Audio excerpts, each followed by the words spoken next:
அன்பானவர்களே, ஆண்டவராய் இயேசு கிறிஸ்து நாமத்தில் உங்களை மகிழ்ச்சியோடு வாழ்த்துகிறேன். கர்த்தர் உங்களோடு இருப்பாராக, உங்களை ஆசீர்வதிப்பாராக. சிலரை பார்க்கும் பொழுது பக்கம் பக்கமாக பைபிள் படிப்பாங்க, அத்தியாயமாக பைபிள் படிப்பாங்க. ஆனால் பாவம் மட்டும் எப்பொழுதும் பக்கத்திலேயே இருக்கும். எத்தனை பக்கம் பைபிளில் பாவ விடுதலை குறித்து படித்தாலும், பாவத்தை ஜெயிக்கிறத பற்றி படித்தாலும், அவர்களுடைய வாழ்க்கையில் பாவம் ஜெயிக்கப்படாமல் அருகிலே இருக்கும். காரணம் என்னவென்றால், நம்ம எவ்வளவு பைபிள் படித்தாலும் பைபிள் படிக்கிறது அடிப்படையில் பாவம் விலகி போயிடாது. வேத அறிவை நம்ம நிறைய பெறுகிறதுனால பாவம் விலகி போயிடாது. நிறைய பேருடைய வாழ்வில் நல்ல வேத அறிவு இருக்குது. சிலர் சிறப்பாக பிரசங்கம் பண்ணுகிறாங்க.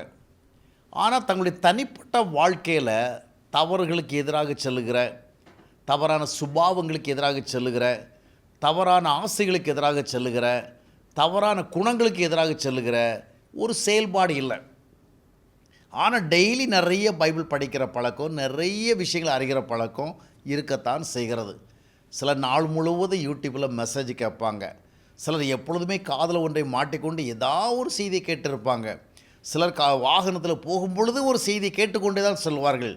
ஆனால் வழக்கமாக கேட்கிறதையும் கேட்டுக்கொண்டு, வழக்கமாக பைபிள் படிக்கிறதையும் படித்து கொண்டு, வழக்கமாக கேட்கிற பிரசங்கத்தை கேட்டுக்கொண்டு, வழக்கமாக பண்ணுற பிரசங்கத்தை பண்ணிக்கொண்டு, வழக்கமாக செய்கிற பாவத்தையும் செய்கிறது. முதலாவது நம்முடைய வாழ்க்கையில் எத்தனை அத்தியாயம் வேதத்தில் படிக்கிறோம், எவ்வளவு வேதம் தெரிந்திருக்கும் என்பதை விட இந்த வேதம் நமக்கு ஒரு வாக்குறுதியை தருகிறது. ரோமர் 6ஆம் அத்தியாயத்தினுடைய 14ஆம் வசனத்தை வாசிக்கும் பொழுது, நீங்கள் நியாயப்பிரமாணத்துக்கு கீழ்ப்பற்றாமல் கிருபைக்கு கீழ்ப்பட்டிருக்கிறபடியினாலே பாவம் உங்களை மேற்கொள்ளாது. நாம் நிறைய பைபிள் படிக்கிறதுனால பாவம் மேற்கொள்ளாது, நிறைய பிரசங்கம் இருக்கிறதுனால பாவம் மேற்கொள்ளாது, நிறைய ஆராதனை பண்ணுறதுனால பாவம் மேற்கொள்ள, அப்படி அல்ல. நாம் கிருபைக்கு கீழ்ப்பட்டிருக்கிறபடினால், அதாவது இயேசு கிறிஸ்துனுடைய ஐக்கியத்தில் இருக்கிறதுனால, அப்போ இதை உறுதிப்படுத்தணும்.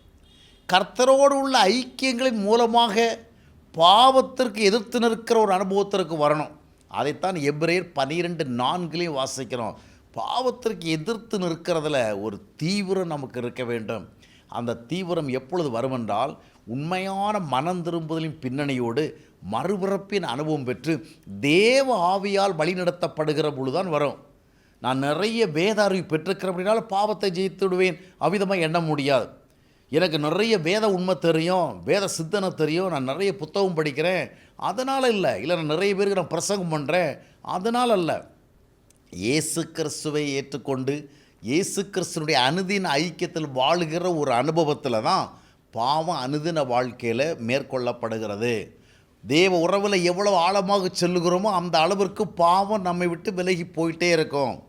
அதற்கு பதிலாக நம்ம பக்தியாக இருக்கிற பக்கத்தை பார்த்து, இவ்வளோ பைபிள் படிக்கிறேன், இவ்வளோ ஜெபம் பண்ணுறேன், இவ்வளோ ஆராதிக்கிறேன், இவ்வளோ சர்ச்சுக்கு போகிறேன், அதனால் நான் கரெக்டாக இருப்பேன், அப்படி அல்ல. கிறிஸ்துவனுடைய ஐக்கியத்தை நம்முடைய இருதயத்தில் அனுபவிக்கின்ற ஒரு அனுபவத்தின் பின்னணியில் தான் பாவம் ஜெயிக்கப்படும். எனவே நமக்கு தேவையானதெல்லாம் தேவ உறவை நமக்குள்ளே அடையாளம் காண்பது. தேவையானது என்னவென்றால் கிறிஸ்துவனுடைய ஐக்கியத்தில் வாழ்வது. தேவையானது நான் கிறிஸ்துவோடு நடக்கிறேன் என்கிற நிச்சயத்தை பெறுவது. அந்த அனுபவத்தோடு நாம் செயல்படுகிற பொழுது பாவம் நிச்சயமாக ஜெயிக்கப்படும். எனவே நாம் நிறைய பைபிள் படிக்கிறோம் என்பதை எண்ணி எண்ணி மகிழக்கூடாது. வேதாகமும் கூறுகின்ற விதமான ஒரு பரிசுத்த வாழ்க்கையில் எந்த அளவிற்கு முன்னேறி செல்லுகிறோம் என்பதை கவனிக்க வேண்டும். அதைத்தான் கர்த்தரும் விரும்புகிறார்.